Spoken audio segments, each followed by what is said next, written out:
kembali lagi di channel Quimby dan Mama Nia. Kali ini Mama Nia mau jelasin tentang growth spurt. Nah, fase growth spurt pada bayi yang sedang menyusui adalah sangat normal dan biasa terjadi pada usia 3 minggu, 6 minggu, 3 bulan, dan 6 bulan. Itu pada penelitian rata-rata usia bayi mengalami growth spurt.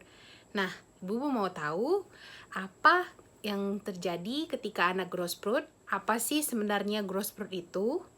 Bagaimana tanda-tandanya dan apa yang harus Bunda lakukan ketika si bayi growth spurt? Keep on watching!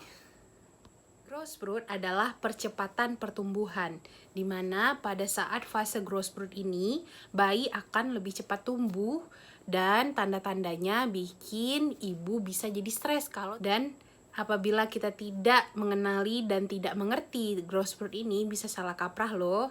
Kita simak ya. 4 tanda bayi growth spurt. Tanda pertama, bayi akan selalu lapar.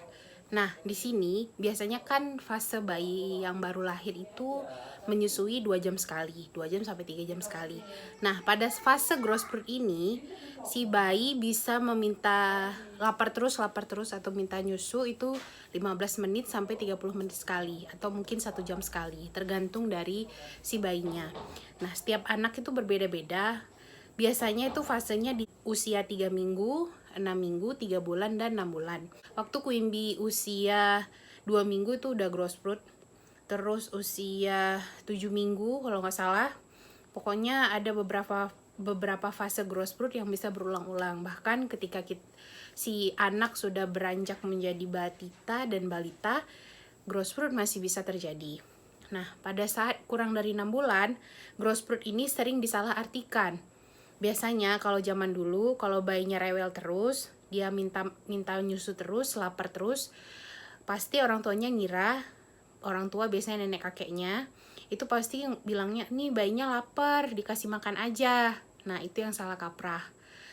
Sekarang ini, di zaman sekarang ini yang sangat maju, kita harus bisa membedakan mana growth spurt, mana kurang ASI.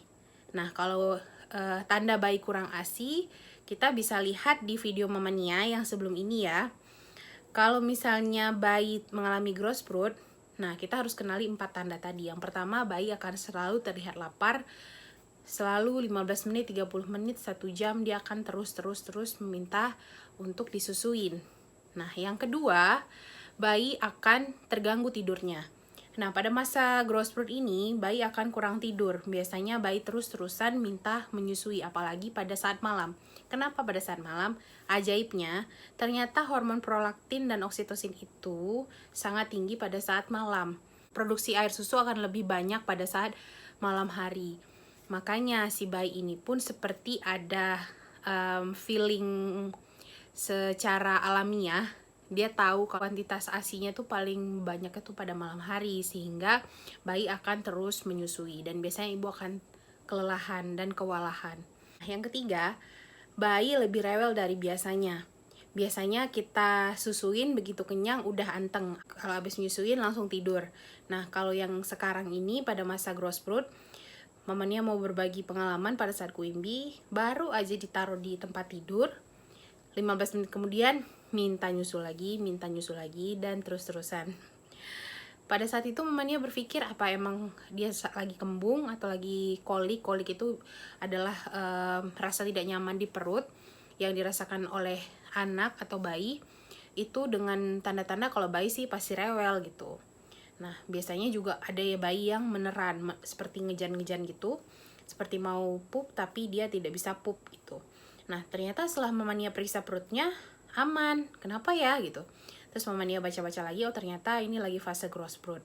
Dan memang pada saat growth spurt itu benar-benar melelahkan, karena growth spurt itu bisa terjadi sampai 7 hari, 10 hari, bahkan 2 minggu. Mama Nia pernah 2 minggu itu benar-benar kelelahan dan kewalahan. Nah, di sini banyak yang jadinya menyerah di susu formula.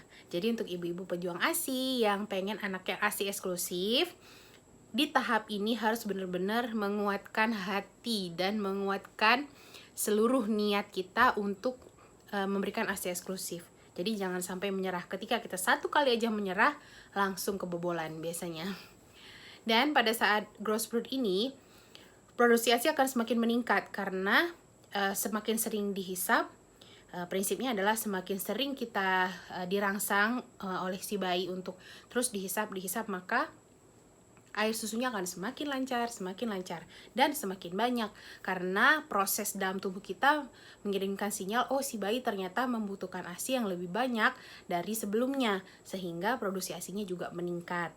Gitu. Tanda yang terakhir, yang keempat adalah biasanya setelah fase growth spurt ini diikuti dengan bayi memiliki kemampuan yang baru. Misalnya bayi 1 bulan bisa mengangkat kepala, 1-2 bulan kan mengangkat kepala. Kemudian ada yang ketika dia 3 bulan atau 4 bulan dia bisa berguling, atau sudah lebih besar lagi 6 bulan dia bisa duduk kayak gitu. Kadang-kadang memang setelah fase growth spurt ini jadi ada kemampuan baru yang kalau kata orang dulu kan, wah ini anaknya sakit nih, habis sakit biasanya jadi pintar. Nah itu mungkin pada saat itu anaknya growth spurt yang dikirain lagi sakit atau lagi rewel karena kembung, akhirnya setelah fase itu ada kemampuan baru yang dia miliki. Pada fase growth spurt ini pun bayi dikira lapar, kemudian diberikan makanan. Bayi kurang dari 6 bulan itu belum siap menerima makanan pendamping ASI. Pas 6 bulan atau 180 hari itu boleh usus baru siap untuk menerima makanan padat. Untuk selanjutnya kita akan bahas 3 hal yang bisa kita lakukan untuk menghadapi bayi yang sedang growth spurt. Apa aja ya? Dimulai yang pertama adalah jangan sampai kurang nutrisi dan cairan. Nutrisi dari makanan dengan asupan gizi yang cukup, karbohidrat, protein, dan vitamin yang seimbang. Kemudian cairan dari air putih, minimal 3 liter per hari, kalau lebih bagus. Kedua adalah minta bantuan, terutama dari suami ya. Kalau misalnya ibu-ibu punya ASI perah, bisa digantikan atau diselingi dengan ASI perah pada saat ibu pengen istirahat. Jadi kerjasamalah dengan suami dan keluarga untuk bisa menghadapi growth spurt ini dengan baik. Ketiga adalah refreshing bersama si bayi dan juga diri kita sendiri. Mungkin pada saat itu bayi bosan berada di rumah, jadi kita ajak jalan-jalan juga untuk mengurangi rewelnya. Nah, si ibu juga pasti bosan dong kalau misalnya terkungkung di rumah dengan kondisi yang bayi super rewel. Jadi benar-benar harus didukung dengan keluarga dan lingkungan yang mendukung untuk menghadapi fase growth spurt ini. Dan jangan sampai kemakan dan menelan mitos bulat-bulat ya. Setiap ada omongan kanan kiri harus dicek kebenarannya. Oke, sekian dulu video Mama Nia sharing hari ini. Mudah-mudahan kalian suka dan bermanfaat buat kita semua. Buat bunda yang pengen bertanya, silahkan DM di Instagram Tania Rizka atau boleh di kolom komentar. Ditunggu like-nya dan jangan lupa subscribe. Terima kasih. Assalamualaikum warahmatullahi wabarakatuh. See you on my next video. Bye.